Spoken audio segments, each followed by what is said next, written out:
پہلے سمجھیے وہ اتنا خطرناک دشمن ہے، وہ ہمیں دیکھ سکتا ہے، ہم اسے نہیں دیکھ سکتے. ہمیں نیند آتی ہے، وہ سوتا نہیں ہے. ہم تھکتے ہیں، وہ تھکتا نہیں ہے.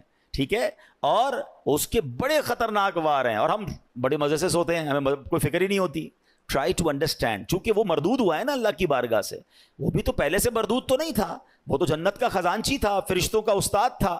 اب اس کی ڈیزائر یہ ہے، وہ یہ چاہتا ہے کہ اگر میں نے جہنم میں جانا ہے تو میں نے باقی مسلمانوں کو بھی لے کے جانا ہے، تو وہ اپنے وار کر رہا ہوتا ہے. اب ذرا اس کے میں آپ کو کیٹیگری بتاتا ہوں کہ وہ مردود کتنا ہے، کتنا شاطر ہے، کتنا مکار ہے، اور وہ چاہتا کیا ہے. سب سے پہلے شیطان یہ چاہتا ہے کہ میں کسی طرح مسلمان سے کوئی بڑے بڑے کبیرہ گناہ کرواؤں، شراب پلوا دوں، بدکاری کروا دوں، قتل کروا دوں، کوئی بہت بڑا اس سے گناہ کرواؤں. اب جب وہ شیطان دیکھتا ہے نا کہ یار یہ بندہ قتل تو نہیں کرے گا، یہ شراب تو نہیں پیے گا، تو نمازی آدمی ہے، اب وہ کیا کرے گا؟ جب اس نے دیکھا کہ بڑے بڑے گناہ نہیں کر رہا، تو پھر میں اس کی کسی طرح عبادتیں چھڑوا دوں، اس کو نماز چھڑوا دوں، اس کو روزہ چھڑوا دوں.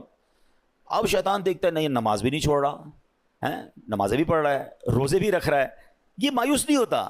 پھر کیا کرے گا؟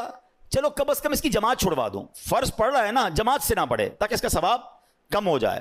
اچھا اب دیکھے گا کہ بندہ ہے بڑا پکا نمازی، اس کے نفل چھڑوا دو.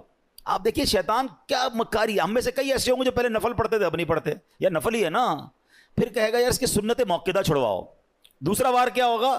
سنت غیر موقدہ. تیسرا وار ہوگا سنت موقدہ. اب ایسی باتیں کرنے لگ گئے لوگ، یار سنت ہی ہے نا، فرض تو نہیں ہے، فرض پڑھ لو بھائی بہت ہے. تو اب آپ کی سنتیں گئیں، پھر ایک وقت آئے گا آپ کا واجب جائے گا، پھر شیطان آپ کے فرض پر اٹیک کرے گا. امیون سسٹم سمجھے تھے نا آپ کووڈ میں کیا تھا؟ کہ اپنا امیون سسٹم اتنا مضبوط رکھو کہ کووڈ وائرس اٹیک نہ کر سکے. تو جس کا امیون سسٹم مضبوط تھا اس پہ وائرس اٹیک نہیں کر پاتا. آپ کا اور میرا امیون سسٹم پتہ ہے کیا ہے؟ یہ ہماری عبادتیں ہیں، ہمارے پہلے نوافل ہیں. نفل پکڑ لو تمہارا فرض مضبوط ہو جائے گا، کیونکہ نفل پہلے ہے، پھر سنت ہے، پھر واجب، پھر فرض کی باری آئے گی. شیطان نہیں کر سکے گا حملہ. ہم نے نفل چھوڑ دیے، سنتیں چھوڑ دیں، واجبات چھوڑ دی، اب فرض پر اٹیک ہوتا ہے. اچھا پھر یہ مردود کیا کرتا ہے؟ دیکھتا ہے نہ یہ نمازیں چھوڑ رہا ہے، نہ یہ روزے چھوڑ رہا ہے، اچھا یہ صدقے بھی نہیں چھوڑ رہا. صدقے پتہ کیسے چھوڑواتا ہے؟ دل میں خوف ڈالتا ہے، یار زکوٰۃ دو گے تو پیسے کم ہو جائیں گے، زکوٰۃ کے علاوہ دینے کی کیا ضرورت ہے؟ زکوٰۃ دے دی بڑی بات ہے بھائی، اب کیا صدقہ دینا، اتنا مہنگا جانور قربانی کی کرنے کی کیا ضرورت ہے؟ سمجھیں اس کے واروں کو. اچھا اس جا ہے نا بڑی خطرناک بات کہ میں نے روزے بھی رکھے، میں نے نمازیں بھی پڑھی، میں نے تراویحیں بھی پڑھی، میں نے صدقہ بھی دیا، میں جناب عبادت بھی کروں اور اس کے بعد میری عبادت بھی ضائع ہو جائے. یہ کتنی خطرناک بات ہے. مگر اس ویپن کو، شیطان کے اس چال کو کوئی سمجھنے کے لیے تیار نہیں ہے. پتہ ہی نہیں ہے لوگوں کو کہ یار یہ بھی ہو سکتا ہے کہ بھائی صدقہ دے دیا، مسجد سے رسید مل گئی، اب یہ رسید مل گئی، صدقہ ان کو ریسیو ہو گیا، لیکن قرآن کہہ رہا ہے صدقے ضائع نہ کرو. اس کا مطلب میں نے پیسے دے کر بھی ضائع کر دیے. یہ کیسے ہو سکتا ہے؟ Null and void. بلکہ میں آپ کو اس سے خطرناک بات بتا رہا ہوں. یہ جو ریاکاری ہے نا، انگریزی میں کہتے ہیں اس کو آسٹنٹیشن، دکھلاوا. یہ اتنی بری بیماری ہے جو صرف صدقہ یا آپ کی نیکی ضائع نہیں کرتا، بلکہ اس نیکی کو گناہ بنا دیتا ہے، اللہ کی ناراضی بنا دیتا ہے. چلیں بھائی اللہ نہ کرے کوئی نیکی کی اور ضائع ہو گئی، نقصان ہے، مگر وہی نیکی گناہ بن جائے، میں تو مارا گیا نا، کتنا بڑا لاس ہو گیا. Try to understand. یہ سمجھنا ہوگا مجھے اور آپ کو کہ ریاکاری ہے کیا. تو ریاکاری کیا ہے؟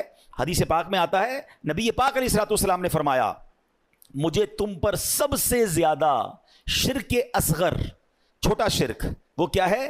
ریا، یعنی دکھاوے کا ڈر ہے. اللہ تعالیٰ قیامت کے دن کچھ لوگوں کو ان کے اعمال کی جزا کے وقت فرمائے گا، ان لوگوں کے پاس جاؤ جن کے لیے تم دنیا میں دکھاوا کرتے تھے اور دیکھو کیا تم ان سے کیا جزا پاتے ہو. یعنی اللہ فرمائے گا میرے پاس تمہارے لیے کوئی جزا نہیں، ان سے جزا لو جن کے لیے نیکیاں کی تھیں. اب کیا ہو رہا ہے؟ نماز پڑھی سب کو بتانا ہے، روزے رکھے سب کو بتانا ہے، قرآن پڑھا سب کو بتانا ہے، حج پہ گئے سب کو بتانا ہے.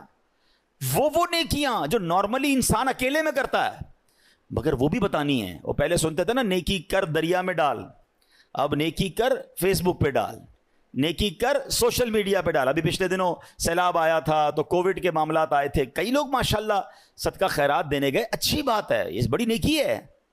مگر آپ نے تماشے بھی دیکھے ہوں گے کہ ایک ایک آٹے کے بورے پر 5 بندے کھڑے ہو کر اس غریب کے ساتھ سیلفی کھنچوا رہے ہیں. اب بتاؤ نا اس غریب کی غربت کا اور کتنا مذاق اڑانا ہے. قرآن کہہ رہا ہے اے ایمان والو، احسان جتا کر، تکلیف پہنچا کر صدقے ضائع نہ کرنا. لیکن یہ ہو رہا ہے، میں نے یہ کیا، میں نے وہ کیا، اتنی پرانی پرانی نیکیاں لوگوں کو یاد ہیں۔ ویسے ایک چھوٹا سا سوال کر لیتا ہوں، اتنے سارے ماشاءاللہ نمازی بیٹھے ہیں، آپ میں سے کئی ایسے ہوں گے، بلکہ شاید سارے ہم ایسے ہیں، میں بھی اس پہ شامل ہوں گا، جن کو اپنی 25 سال پرانی نیکی بھی یاد ہے۔ 1990 میں کوئی حج پہ گیا ہوگا، اس کو وہ بھی یاد ہے، 1980 میں عمرہ کیا ہوگا تو وہ بھی یاد ہے، بچپن میں کوئی قرآن پاک ختم کیا ہوگا وہ بھی یاد ہے۔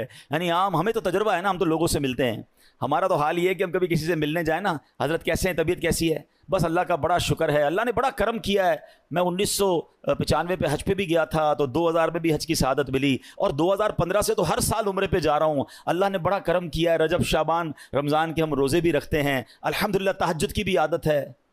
حاجی صاحب کس نے آپ سے یہ سب پوچھا تھا؟ میں نے تو طبیعت پوچھی تھی آپ سے، اور آپ نے اپنی پوری زندگی کی نیکیاں جو ہیں 3-4 منٹ میں بیان کر دیں۔ اچھا ہمت نہیں ہوتی کہنے کی، لیکن چلے آج کہہ دیتا ہوں کہ جناب آپ کو 2004 والا حج یاد ہے، آپ کو پچھلے 10 سال پرانے عمرے یاد ہیں، کل جھوٹ بولا تھا وہ یاد ہے، آج صبح آپ نے موبائل میں کچھ حرام دیکھا تھا وہ یاد ہے، یعنی 15 سال پرانی نیکی یاد ہے، گناہ یاد نہیں ہے۔ یاد رکھیے یہ ہمارا سائیکل ہی غلط ہے۔ بزرگان دین فرماتے ہیں نیکی کر کے بھول جاؤ اور گناہ کر کے یاد رکھو، کیونکہ پتہ نہیں نیکی قبول ہوگی کہ نہیں، اخلاص ہے کہ نہیں، گناہ کی سزا کیسے بھگتوں گا۔